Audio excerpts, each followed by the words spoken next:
Hey everybody, I just finished another book in the Spinetinglers series.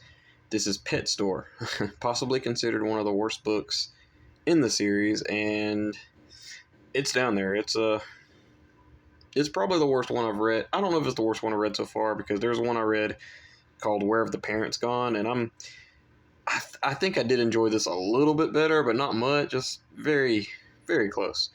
There's a few redeeming qualities in this book that I did enjoy, but not. This book was bad. Very clear. This book was very, very bad. Not a great book. I just read the Killer Clowns book the other day too, or a week or so ago, and so this one right after that really, really put a sour taste in my mouth. But yeah, Pet Store is about this girl named Amber. Her dad just got offered a new job. He's out Bigfoot hunting at the beginning of the book, which is bizarre. I saw this on Goodreads, and I wish I wouldn't have looked at the Goodreads reviews before I started reading this. And yeah, so the story starts off with her dad getting a new job. He gets a letter in the mail offering him a job at this place called Wolfburg. They live in Forest View. So they immediately pack up and they move. Amber doesn't want to move, and all this stuff. So they're driving to this place that they're supposed to be at, and it's all in the woods and all this stuff, and they see a dog at a gas station. They have to get gas, and the dog has a sign around his neck, and it pretty much translates to the characters what they want. Like, do you want gas or whatever? And the dog fills up gas. He goes and puts the nozzle in the thing, pumps up the gas, and all this great stuff. So, yeah.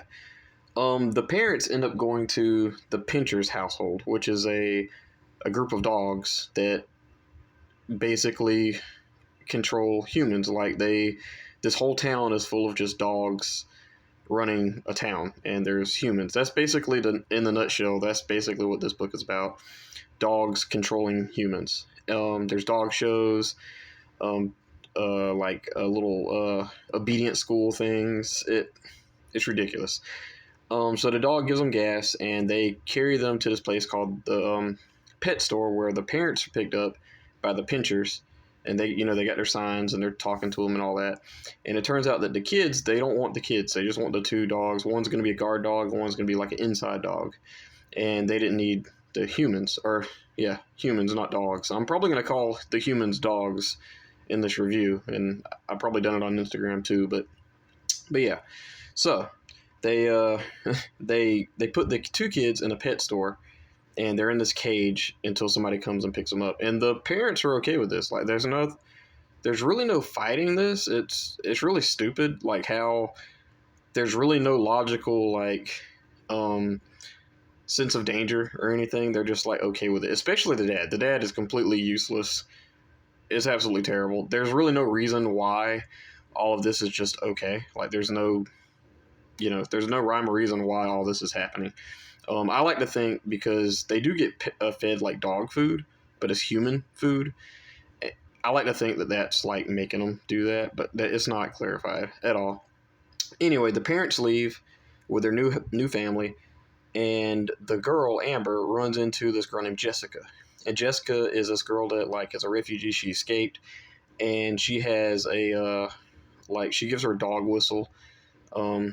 And because they eventually do get adopted or taken by this other family, or by the Pincher family, because their parents complain about it or whatever.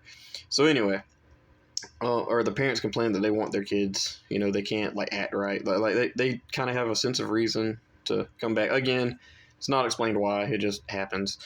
So Jessica is a girl that escaped from, or ran away from her household when her grandma passed away.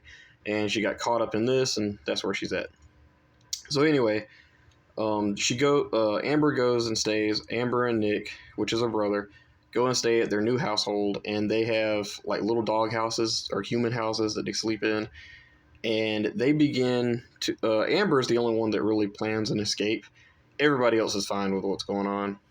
It's ridiculous.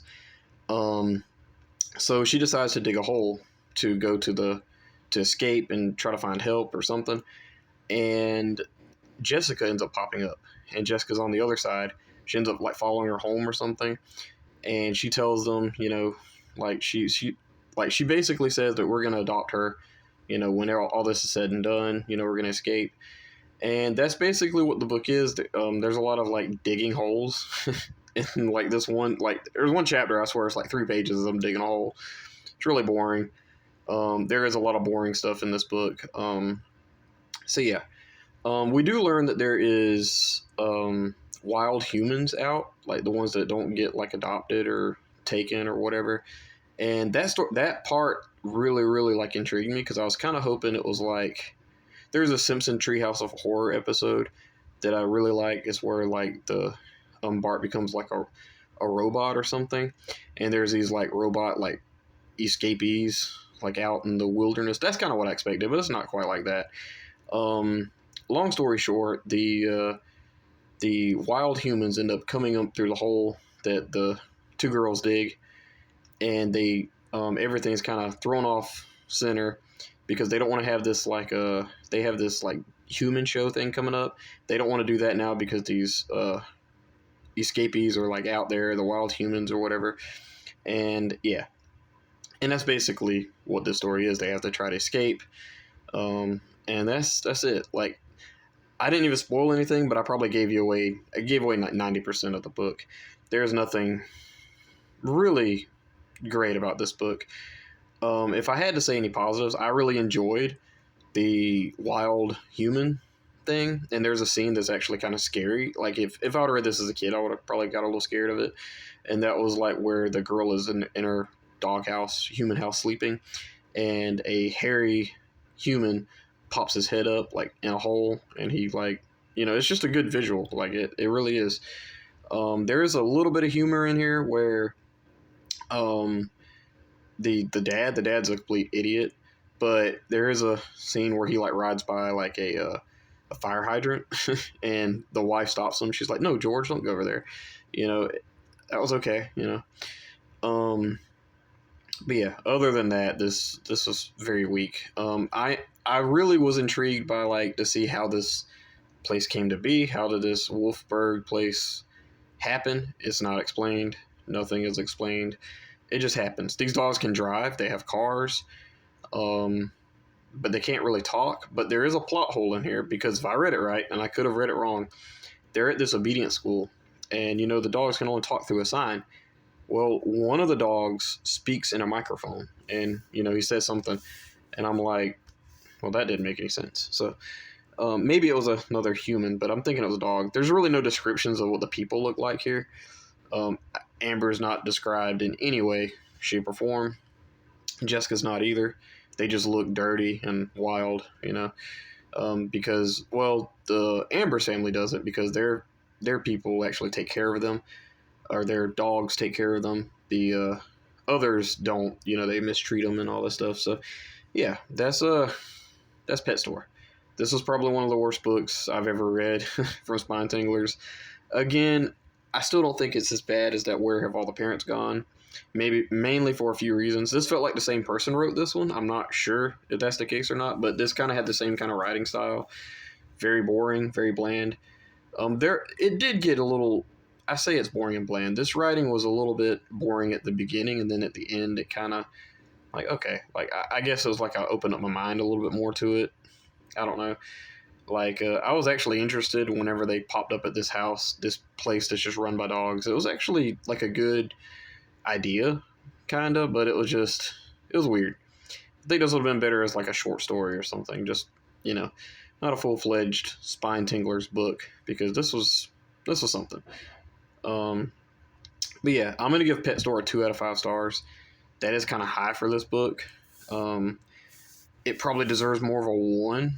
But I did like this more than the other book I just mentioned, the Where Have All the Parents Gone. I think I could change my mind later on. I'm not sure, but I do think that I enjoyed this one. I did enjoy this one a little bit more.